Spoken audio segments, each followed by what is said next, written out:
Hello everybody, Cal here with sections 15.8 triple integrals in cylindrical coordinates and 15.9 triple integrals in spherical coordinates.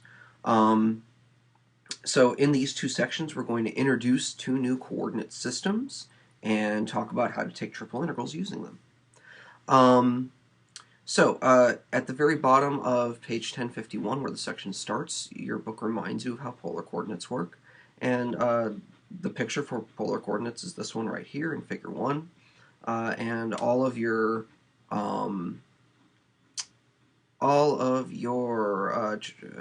conversions from polar to rectangular and from rectangular to polar coordinates come directly from this diagram. Cylindrical coordinates are very similar to polar coordinates. The idea is that in the xy plane, you use polar coordinates, so you have r and theta, kind of meaning something in the xy plane. And then you still have z, which lets you move up and down beyond that. This gives you a three-dimensional coordinate system. And all of your conversions from cylindrical to rectangular and back can be seen in this diagram. Just like before, x is going to equal r cosine theta, y is equal to r sine theta, z is going to equal z, z equals itself. And r squared will still equal x squared plus y squared, tangent theta will still equal y over x, and z will equal itself. So you really do need to know and understand these conversion formulas. You should spend some time working with example 1, converting back and forth from cylindrical to rectangular coordinates. And make sure you understand the figures that are going on over here. The remark at the bottom of 1052 is pretty important. Cylindrical coordinates are useful in problems that involve symmetry about an axis. And with this basic setup, we're using the z-axis as our axis of symmetry. It's possible to modify cylindrical coordinates in pretty easy ways to use other axes as the axis of symmetry. And you can think about how that might go. Example 2 is pretty great. We're describing the surface whose equation cylindrical coordinates is z equals r. And work through this example, make sure you understand why it works. Now, the rest of this section is about evaluating triple integrals with cylindrical coordinates. And what you really want to take from this page is the formula at the very bottom, which is, it basically says that when I use cylindrical coordinates as my coordinates for integration, I get this extra little factor of r. So I get r dz dr d theta. It's just like I got r dr d theta when I was using polar coordinates. Again, your book doesn't justify this really right now, but it exists for the same kind of reasons it exists in polar coordinates, and we'll give a full justification of it in a few sections. And so examples 3 and 4 are fantastic examples. You should work through them very carefully and make sure you understand why they work. And again, these are very, very dependent upon drawing pictures. So that pretty much ties together section 15.8. We're going to move right into 15.9, which is triple integrals in spherical coordinates. So spherical coordinates are a little bit more unfamiliar than polar coordinates.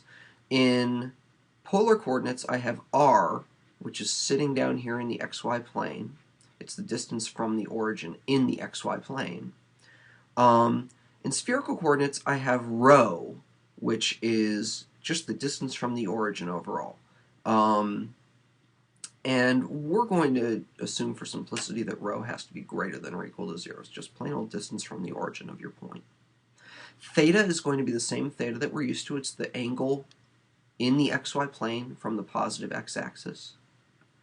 And phi, or phi, both ways are more or less correct. I will try to say phi most of the time, is the angle downward from the z-axis.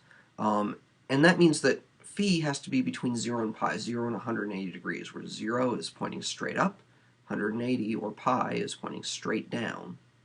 And these three numbers, rho, theta, and phi, describe any point in 3 space. And these are spherical coordinates.